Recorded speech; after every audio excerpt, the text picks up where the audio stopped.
벌써 한 6, 7년 된 것 같습니다. 제가 고등학교 때 인천에 있는 기독병원에서 금요일마다 그 병동을 돌면서 찬양하는 팀이 있었어요. 그 팀이 정기 연재를 할 때 이 찬양을 고등학교 2학년 때 불렀었는데 지난주부터 연습하는 걸 들으면서 너무 은혜가 많이 되는 거예요. 또 우리 한국 기독교가 수준이 이렇게 올라가서 이게 백승남 씨가 작곡한 곡인데요. 외국 곡이 아니더라도 우리의 마음을 이렇게 하나님께 올려드릴 수 있는 귀한 찬양이 많아지고 그렇게 된 것을 참 감사하게 됩니다. 오늘 사랑하는 주님의 평안이 사랑하는 성도 여러분과 함께 하시기를 주님의 이름으로 축원합니다. 네, 서로 인사하시죠. 네, 반갑게 인사하시죠. 네네네.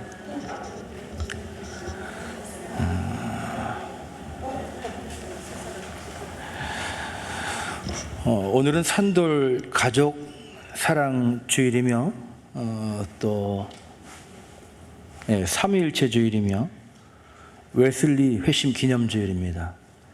오늘 말씀의 제목은 주님과 교회처럼 이 제목으로 은혜를 나누려고 합니다. 우리 일상생활에서 보면 실생활에서 보면 산돌 가족 사랑 주일이라고 하는 것이 그 무엇보다 가장 와닿는 그런 주일입니다. 두 가지로 생각해 볼 수 있을 것 같아요. 한국말 띄어쓰기가 참 중요한데 산돌 가족사랑 주일 하면 이 산돌교회에 속한 이 가족들, 여러분의 가정들 서로 사랑하는 그런 주일이 되겠죠. 산돌 가족 사랑 주일, 또 이렇게 읽으면은요, 믿음의 공동체를 이룬 이 산돌교회 성도들이 한 가족이잖아요. 우리가 또 서로 사랑하는 그런 주일의 의미로도 받아들일 수 있을 줄 압니다. 이 산돌교회에 속한 성도들이 한 믿음의 가족임을 기억하면서 이것이 교회든 가정이든 사랑의 공동체가 되어야 한다는 것이 참 중요하죠.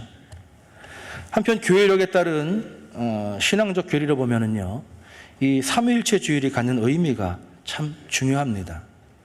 성부, 성자, 성령 각 위가 격은 같은데 다른 분이시면서 또한 한 분이라는 이 삼위일체로는요, 기독교 신앙 교리 중 대표적인 핵심 교리이면서 신비롭잖아요. 삼위일체라고 하는 것이. 이것이 믿어지는 것이 은혜인 줄 믿습니다. 여러분, 성부, 성자, 성령 하나님께서 삼위일체 되시는 한 분이신 하나님을 믿으십니까? 그걸 믿어지게 하시는 분은 성령님이세요. 마지막으로 웨슬리 회심 기념주일이라는 타이틀도 감리교회의 성도인 우리들에게는 참 남다른 의미를 가지고 있는 것이죠. 영국 국교회인 성공의 성직자였던 웨슬리 신부님이에요. 원래는 신부님. 이분이 감리교회를 태동시키고, 그리고 이 감리교회 속에서는요, 어쩌면 예수님 이름보다 웨슬리 이름이 더 자주 언급되고 있는 그런 모습도 좀 보게 돼요. 제가 목사가 되고 또 감리교회에서도 신앙생활을 해오면서 웨슬리 연합성회라는 얘기는 들어봤어요, 오늘처럼. 근데 예수 연합성회는 못 들어봤어요. 그리고 웨슬리 사회봉사단, 웨슬리 기념, 웨슬리 참 많아요. 우리가 한동안 웨슬리 표전설교를 들었지만 그만큼 웨슬리 목사님의 신학적인 자산이 중요하거든요. 그런데 장로교에서 신앙을 생활하다가 24살에 감리교에 왔던 저한테는요, 좀 낯설었어요. 그만큼 이 웨슬리 목사님을 통해서 물려주신 이 신앙의 유산이 참 귀하다는 것을 강조하고 있는 것이죠. 오늘 교회 주보를 보면은요, 예전적으로는 삼위일체 주일에 맞는 찬송과 또 성시 교동문으로 구성이 되어 있고요, 예배 기원 또한 그랬습니다. 그러나 성경 본문은 복종과 사랑이라고 하는 이 남편과 아내의 사랑을 교회와 예수 그리스도의 사랑을 통해서 깨닫게 하시는 에베소서의 본문을 함께 나눴습니다. 제가 감리교 신학대학원에서 공부를 할 때 이 웨슬리 목사님을 지칭하는 말 중에서 종교개혁의 완성자라는 말을 교수님들이 많이 사용을 했습니다. 이 루터와 칼빈으로부터 시작된 종교개혁의 과정 가운데 사실은 부작용들도 많이 있었거든요. 너무 엄격했고 개혁을 하다 보니까 또 전쟁도 했고요. 실제로 개신교와 가톨릭 간의 전쟁 가운데 쯔빙글리라고 하는 종교개혁자는 전쟁 중에 죽임을 당하기도 했습니다. 이 종교개혁의 실천적 항목 중에서 우리가 아는 것 중에 직업소명설이라는 얘기를 들어보셨을 겁니다. 모두에게 하나님께서 저마다 맞는 직업을 주셔서 그것을 천직으로 하고 열심히 살아가라는 것이죠. 그런데 하나님께 구원받은 것을 무엇으로 증명할 것이냐라고 했을 때 자기에게 주어진 일을 열심히 해서 그 일을 성공적으로 하고 물질의 축복을 받으면 그것이 하나님이 아니고 주실 수 없는 것이기 때문에 구원의 척도라고 하는 그런 잘못된 개념으로 쓰이기도 했습니다. 물질은 결코 믿음이나 구원의 증거가 될 수는 없는 것이잖아요. 그렇죠? 웨슬리 목사님은요, 그 죽음을 맞이했을 때 그분의 책상 속에 남아있는 물질이 지폐 몇 장, 그것도 소액권 몇 장 남아있을 정도로 자신의 수중에 남은 돈이 지극히 적었었다고 합니다. 그 이유가 뭐냐면 자신이 쓰고 또 아껴서 쓰고 남은 것을 다 아낌없이 나누는 청빈, 그리고 나눔을 실천하는 삶을 살았기 때문인 것이죠. 그것이 감리교회 역사가 증명하고 있는 것입니다. 그래서 웨슬리 목사님이 감리교회만이 아닌 장로교회를 비롯한 타 교단에서도 성도들에게는 그렇게 일반적이진 않지만 신학자들이나 이 목회를 연구하는 사람들한테는 상당히 인정받고 추앙받는 것은 그분이 그런 삶을 살았다는 거예요. 그리고 한 책의 사람이라고 스스로 불릴 정도로 성경 말씀에 깊이 심취한 분이었고, 이론이 아니라 실천적인 신앙과 또 우리 감리교회 성격이 그렇잖아요. 사회적인 성화운동을 강조하면서 영국 사회를 변화시키는 힘으로 감리교회가 큰 역할을 감당했기 때문입니다. 이 감리교의 특색 중에 하나는요, 장로와 비교할 때 덜 교리적이에요. 그래서 웨스트민스터 신앙고백서나 칼빈의 기독교 강해와 같은 그런 신앙의 교리를 담은 다른 책자가 따로 있지 않습니다. 이 웨슬리의 설교 가운데 다 녹아 있는 것이죠. 그러나 가장 중요한 사랑의 실천과 성도의 삶을 돌보는 속회를 비롯한 이 실생활에 밀접한 실천적 신앙이 감리교의 특징이고, 그것이 성도들의 삶과 사회 전반에 놀라운 변화를 이루었던 것이죠. 그래서 이론이 아닌 실제적인 신앙의 삶을 이루었기에 웨슬리에게 종교개혁의 완성자라고 하는 그런 평가가 뒤따르게 되는 것입니다. 영국의 국교인 성공회에서 중요하게 여기는 신앙의 원리 세 가지가 있는데, 그것은 바로 성서와 이성과 전통입니다. 그런데 여기서 감리교회가 나오면서 웨슬리 목사님이 한 가지 더 추구한 중요한 것이 뭐냐면 바로 경험이라는 것입니다. 네, 성서, 이성, 전통에다가 이 신앙의 항목 중에 경험이라는 것을 중요한 것으로 넣었습니다. 경험은 실제적인 삶에서 나오는 것으로서 그만큼 감리교회가 실천적 신앙을 추구하는 것을 알 수 있습니다. 여러분, 우리의 믿음은요, 어떠한 사고의 체계를 형성하기 위해서 신학적 지식을 쌓아가기 위한 것이 아니라 예수 그리스도의 사랑으로 살아가기 위한 실천적인 신앙이 되어야 될 줄로 믿습니다. 결코 신앙으로 만든 교리를 가지고 다른 사람을 정죄하거나 판단하거나 하는 도구로 삼는 것이 아니라 모든 것을 용납하고 사랑하는 이 용광로 같은 그리스도의 사랑의 사람으로 살아가는 것이 우리가 신앙을 가지고 믿음의 사람으로 살아가는 이유가 아니겠습니까?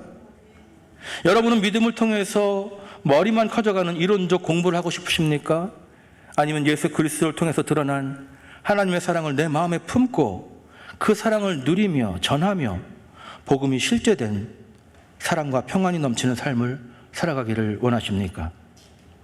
여러분의 가정이 가족 간에 말입니다, 성경을 너무 잘 알아서 율법적으로 서로를 판단하면서 아빠가 또 뭘 어겼네 이렇게 정죄하는 가정이 되길 바라십니까?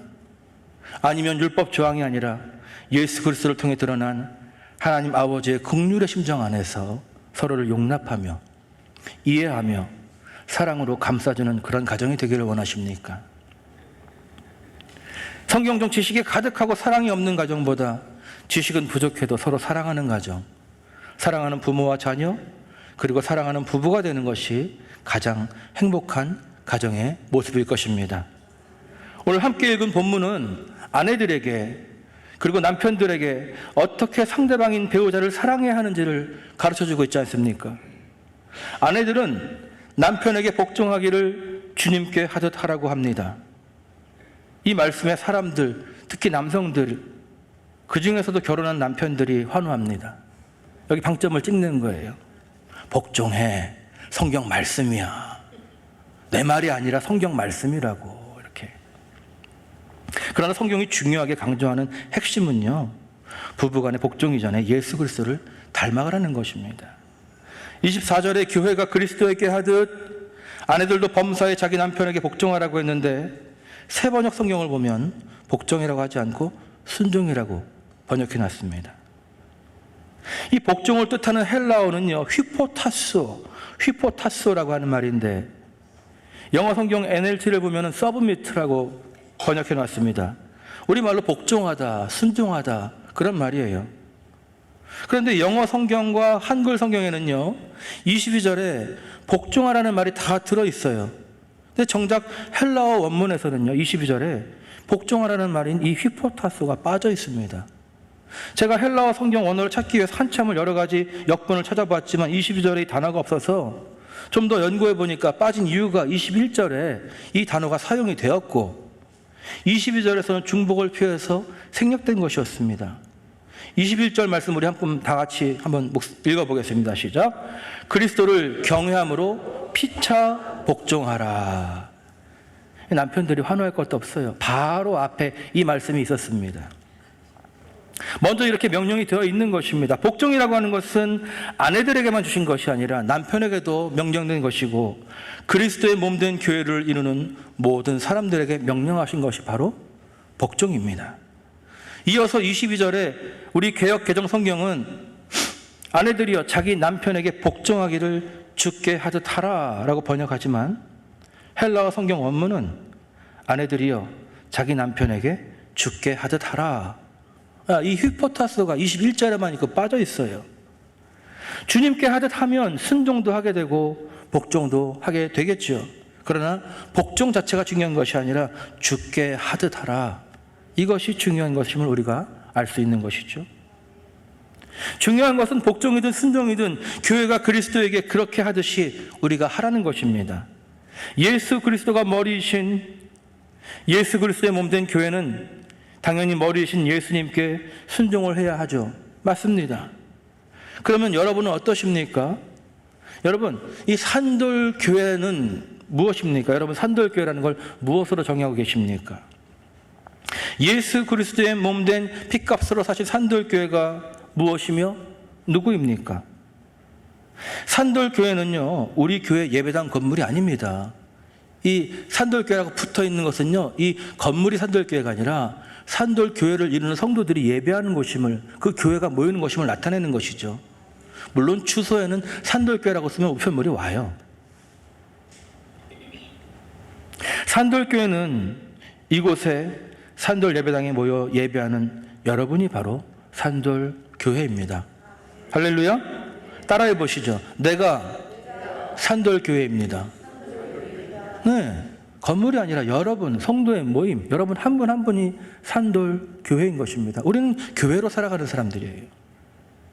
그러면 여러분께 묻겠습니다. 여러분은 머리이신 예수님께, 그리스도께 복종하고 있습니까? 예수님께 순종하는 교회로서 여러분은 존재하고 계십니까? 아내에게 순종을 이야기하려면요, 내가 먼저 예수 그리스도께 순종하는 자로서, 다시 말해 신랑이신 예수 그리스도를 맞이하는 영적 신부인 교회로서 나 자신이 예수 그리스도께 순종하는 자가 되어야 교회가 그리스도께 순종하듯 아내에게 순종을 말할 수 있는 것이 아니겠습니까? 남편들에게도 아내 사랑하기를 그리스도께서 교회를 사랑하시고 그 교회를 위하여 자신을 주심같이 하라고 명하고 있습니다.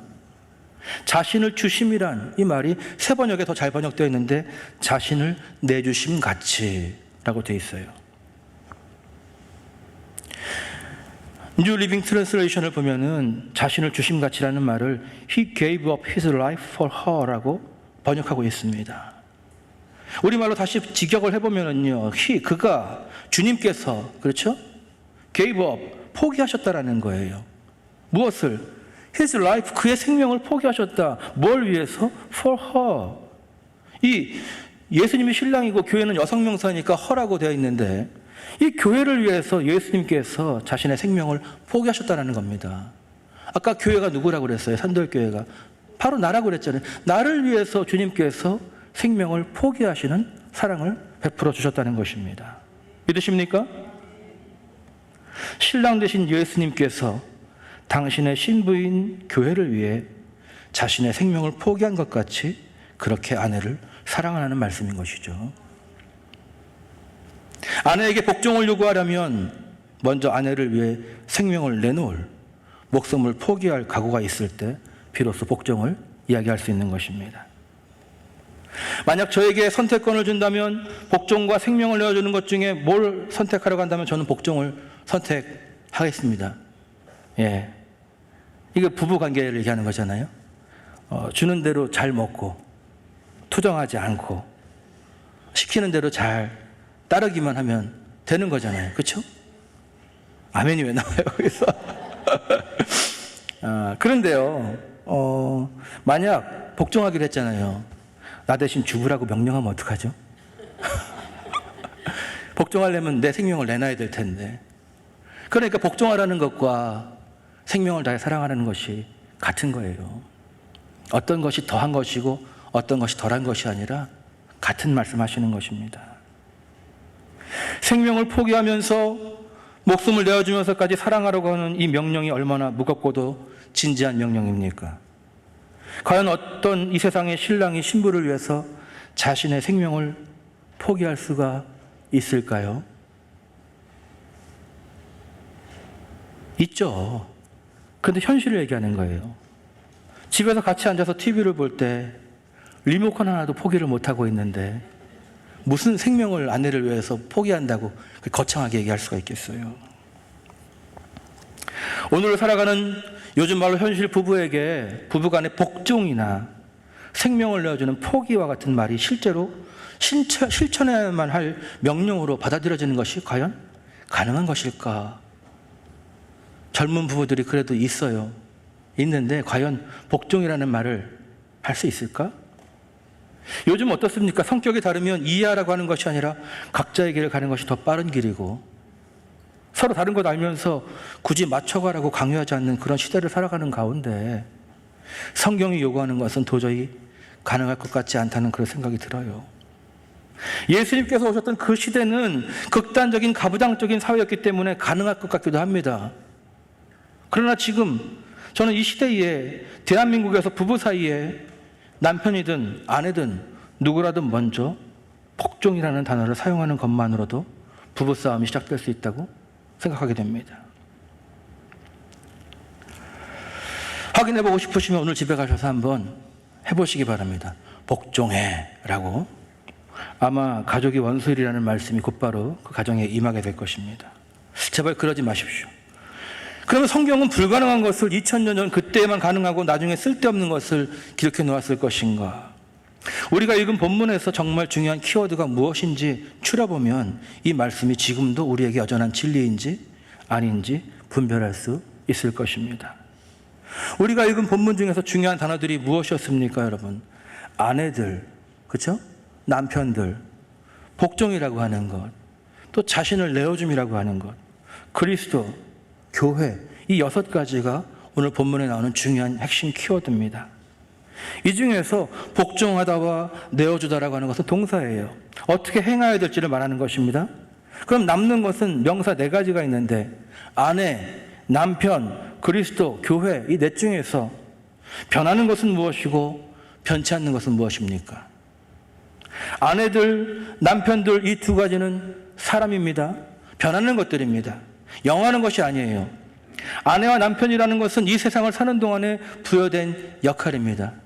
성경에서 주님과 교회를 이해하기 위한 상징으로 사용된 것이 아내와 남편이에요.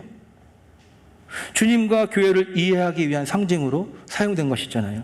그러나 여러분, 그리스도와 교회는 어떻습니까? 영원하죠. 변하지 않습니다. 그리스도는 신랑이시고 교회는 그의 신부입니다. 그리스도께서 교회를 사랑하셔서 생명을 내어주셨고 그 생명을 통해 구원받은 아내인 교회는 그리스도께 복종하는 것이 너무나 마땅하지요. 우리는 오늘 본문을 우리 입장에서 아내와 남편의 이야기로 성경을 읽었지만 정작 본문이 증거하고 있는 것은 당신이 당신의 교회 삼으신 사랑하는 백성들을 위해서 생명을 내어주신 예수 그리스도의 변함없는 신실하신 사랑과 은혜를 증거하고 있는 것이죠. 더 이상 나와 배우자가 아닌 교회인 나, 그리고 생명을 주신 나의 주님 예수님과의 관계로 이 말씀을 우리가 이해해야 되는 것입니다. 그러면 나는 주님께 복종함이 당연하고 예수님은 이미 생명을 다해 나를 사랑해 주셨습니다. 이 영원한 사랑과 은혜 안에서 우리는 생명을 얻은 자로서 주님의 신부된 교회로서 주님의 말씀에 순종하고 주님의 명령에 복종함으로 생명의 길을 가고 은혜의 삶을 살아가게 되는 것이죠. 이 말씀은 오늘 우리에게도 여전히 유효한 진리의 말씀인 줄로 믿습니다. 주님께서 왜 그렇게까지 교회를 위해 자신을 내어주셨는가? 26절로 27절에 말씀하고 있죠. 다 같이 한번 읽어볼까요? 시작. 이는 곧 물로 씻어 말씀으로 깨끗하게 하사 거룩하게 하시고 자기 앞에 영광스러운 교회로 세우사 티나 주름 잡힌 것이나 이런 것들이 없이 거룩하고 흠이 없게 하려 하심이라. 아멘. 교회를 향한 주님의 마음이 진짜 신랑의 마음이에요. 너무너무 사랑하는 마음이죠. 자신의 신부가 깨끗하고 아름다운 거룩한 신부가 되어서 하나님 앞에 구원을 얻기에 부족함이 없게 하시려는 것입니다. 여러분, 아내가 예뻐지기 위해서 화장품을 원할 때 그걸 말리면 좋은 남편 되기가 어렵잖아요. 그렇죠? 예뻐지고 싶고 흠도 티도 없애고자 하는 아내의 노력을 지지해주는 남편이 될 때에 아내의 사랑도 받고 또 보다 더 예뻐진 아름다운 여인의 옆에서 살아가게 되는 것 아닙니까? 예수님께서는 이 교회가 그렇게 아름다워지기를 원하셨어요. 우리가 읽진 않았지만 28절에 이렇게 말씀하고 있습니다. 남편들도 자기 아내 사랑하기를 자기 자신과 같이 할지니 자기 아내를 사랑하는 자는 자기를 사랑하는 것이라. 할렐루야. 아내를 사랑하는 것은 결국 자기 자신에게 유익한 것이라는 말씀이죠. 그러면서 바울은 자신이 진짜 하고 싶은 말씀을 32절에 정확하게 말하고 있는데, 이 비밀이 크도다. 나는 그리스도와 교회에 대하여 말하노라. 네. 여태까지 다 부부의 관계와 사랑을 이야기했지만 그것은 그리스도와 교회에 대해서 말하기 위해서 우리가 알고 있는 사랑하는 관계인 부부의 사랑을 예를 들어서 설명을 했다는 것입니다. 이미 예수 그리스도께서 당신의 몸된 교회를 위하여, 우리 산돌교회를 위하여 생명을 포기하시고 내어주셨습니다. 그렇게 죽기까지 자신을 내어주시는 사랑으로 저와 여러분을 구원하셨습니다. 그러면 그리스도의 몸된 교회요, 사랑받는 그리스도의 신부인 나는 주님께 무엇을 드려야 하겠습니까? 순종하는 마음이어야 하겠지요. 복종하겠다는 결단이면 더더욱 귀할 것입니다. 그리고 그리스도의 지체를 이룬 사랑하는 산돌 지체들 가운데 21절의 말씀, 그리스도를 경외함으로 피차 복종하라는 이 바울의 권면을 한몸된 공동체 가운데 함께 살아가는 믿음의 가족으로서 서로를 향한 사랑과 배려와 이해와 용납의 이유로 삼아야 될 줄로 믿습니다. 산돌교회에 속한 가장 작은 교회인 여러분의 가정에서도 부모와 자식, 남편과 아내, 나이의 많고 적음을 떠나서 그리스도를 경외함으로 피차 복종하는 가정이 되시기를 간절히 축원합니다. 특별히 가장된 아버지들은 가족을 위해서 정말 생명을 내걸고 열심히 땀 흘려 일하고 있지 않습니까? 리모컨은 포기하지 못해도 그의 일생을 포기해서 가족들을 위해서 살아가고 있지 않습니까? 가정에서 아버지들을 격려해 주시기 바랍니다. 여자분들이 아멘을 잘 안 해요. 여자들 얘기도 있는데, 또한 아내들은요, 자신보다 먼저 자녀들과 남편을 위해서 수고하고 희생하고 있지 않습니까? 우리가 서로를 바라보면서 인간 대 인간으로만 생각할 것이 아니라 주님과 교회의 관계를 닮아가는 그런 가정이 되시기를 주님의 이름으로 축원합니다. 성부, 성자, 성령께서 질서 있고 서로를 존중하는 삼위일체를 이루신 것처럼 우리 가정의 부모와 자녀와 부부가 믿음 안에서 혼연일체를 이루어 가시기를 또한 바랍니다. 또한 관념이 아닌 실천적 사랑을 통해서 감리교의 전통을 드러내고 웨슬리 목사님의 실천적 삶을 닮아가는 그런 감리교인들이 되시기를 바랍니다.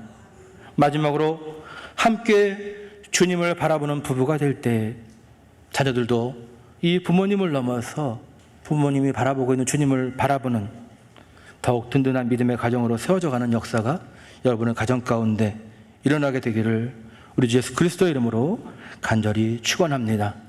기도하겠습니다.